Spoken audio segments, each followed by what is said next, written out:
Microsoft co-founder Bill Gates published a lengthy memo on his website this week addressed to those attending the United Nations Climate Change Conference in Brazil next month.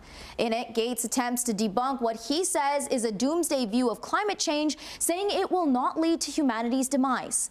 Emily Huang joins us in studio with reaction from the environmental community. Emily? Manisa, Bill Gates urged the climate community to shift its focus away from short-term emission goals and towards diversifying resources for humanitarian concerns. Gates was a key supporter in the Paris Climate Accord, where 195 countries formally signed on to maintain global warming to below 2 degrees. Do you think we're going fast enough to actually hit the targets that were set out in the Paris Agreement? No, we won't hit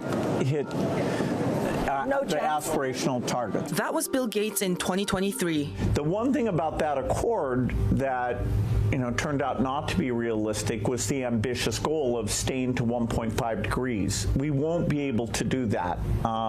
Even if you took all the money away from health, you wouldn't be able to do that. And that was him earlier this week. The interview on CNBC coming at the heels of a memo he published Tuesday. In it, Gates says climate change is a serious problem. He dismisses doomsdayers and urges communities to prioritize the things that have the greatest impact on human welfare, saying it's the best way to ensure healthy and productive life for everyone. The internet was quick to respond with claims that Gates did a U-turn on his climate stance, and quick to respond to those claims, U.S. President Donald Trump. Trump wrote, "We just won the war on the climate change hoax. Bill Gates has finally admitted that he was completely wrong on the issue." Trump had long referred to global warming as a hoax. All of this with the global warming and that, a lot of it's a hoax. It's a hoax. I mean, it's a money-making industry, okay? So the question is, did Bill Gates take a U-turn or did he not?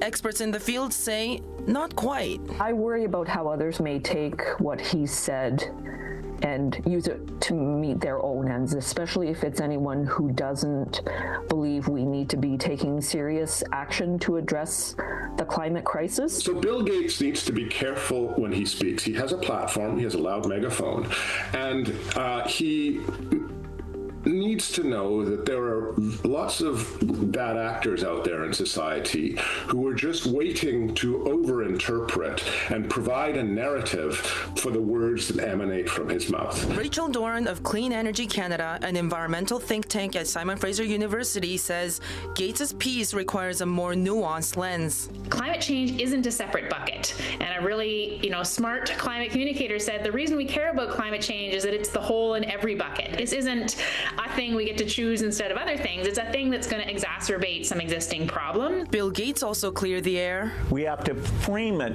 in terms of overall human welfare, not just everything should be solely for climate.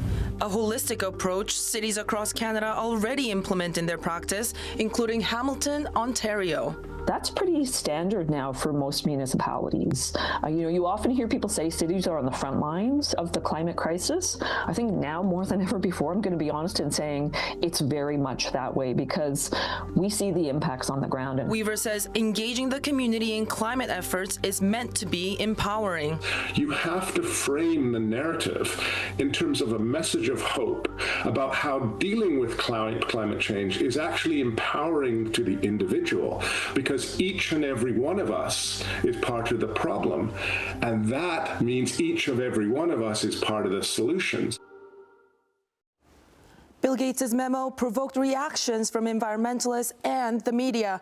The dividedness a reflection of the current political landscape, but among those, some consensus. Climate and human welfare are inarguably intertwined.